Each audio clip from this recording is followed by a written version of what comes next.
নমস্কার, সুজি দিয়ে আরেকটা দুর্দান্ত টিফিন রেসিপি তোমাদের সাথে শেয়ার করছি। আমারও খুব পছন্দের, আমার ছেলেও এটা খুব ভালো খায় আর এটা পেটের জন্যও খুব ভালো। প্রথমে 4 চামচ মতো সুজি নিয়েছি 2 চামচ মতো টক দই আর সামান্য নুন, গোলমরিচের গুঁড়ো আর একদম অল্প একটুখানি চিনি দিয়ে এটাকে ভালো করে আমি মাখিয়ে নিচ্ছি।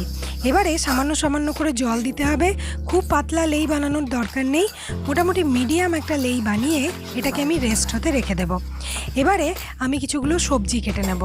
এর মধ্যে প্রচুর পরিমাণে সবজি দেওয়া যায়, মানে যা ইচ্ছে যেটাই বাচ্চা খায় না সেটাকেই এর মধ্যে দিয়ে দেওয়া যায়।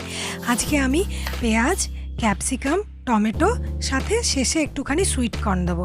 এটা দুর্দান্ত একটা রেসিপি, জানো তো, মানে যে বাচ্চা খেতে একদমই পছন্দ করে না সেও কিন্তু এটা খেয়ে নেবে। এটা দেখেই খেতে ইচ্ছে করবে, কেননা এটার মধ্যে অনেকটা পিৎজার সেন্স আছে। তো এবার আমি পেঁয়াজটাকেও খোলা ছাড়িয়ে নিয়েছি, ক্যাপসিকামটাকেও ডুমো করে কেটেছি আর টমেটোটার বীজটাকে বের করে ডুমো করে আমি কেটে নিচ্ছি। এরপরে গ্যাস জ্বালিয়ে আমি একটা তড়কা রেডি করব। তার জন্য প্রথমেই গ্যাসটাকে জ্বালিয়ে একটা ছোট তড়কা প্যান বসিয়ে সামান্য একটুখানি সর্ষের তেল দিয়ে সর্ষের তেলটা গরম হয়ে যাবার পরে অল্প একটুখানি কালো সর্ষে আর সামান্য জিরে দিলাম। এবার এটাকে একটুখানি ভাজা করে হিং দিয়ে দেবো।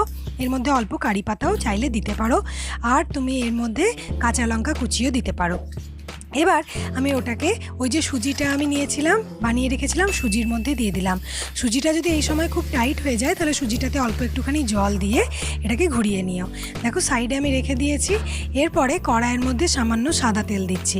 এই জায়গাতে তোমরা বাটার বা ঘিও দিতে পারো, একদম সামান্য। এটা প্যান ফ্রাই হবে, ডিপ ফ্রাই কিন্তু নয়। এবার তেলটা গরম হয়ে যাবার পরে আঁচটাকে মিডিয়ামে রেখে আমি গোল শেপ বানাচ্ছি, সেই জন্য গোল করে সুজির মিশ্রণটাকে আমি দিয়ে দিচ্ছি। তোমরা চাইলে একটা বড় রুটির আকারেও বানাতে পারো, তারপর কাটার দিয়ে কেটে নিতে পারো। দিয়ে দিলাম। এরপরে আমি এটাকে একটা সাইড হতে দেব। মোটামুটি 5 মিনিটেই দেখবে এটা প্যানটাকে ছেড়ে দিচ্ছে, তাহলেই বুঝতে পারবে এটা একটা সাইডে হয়ে যাচ্ছে। তবে খুব বেশি দেরি করবে না, ওপরটা কাঁচা থাকতেই ওপর থেকে পেঁয়াজ, ক্যাপসিকাম, টমেটো আর এখানে আমি সামান্য সুইট কর্ন দেবো ভেবেছি।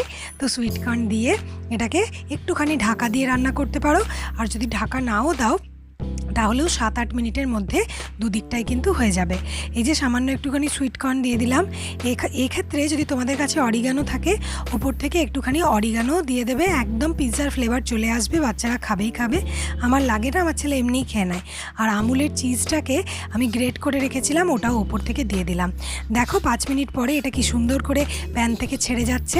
এবার ঢাকা দিয়ে 5 মিনিট রান্না করলেই রেডি হয়ে যাবে আমার সুজির টিফিন।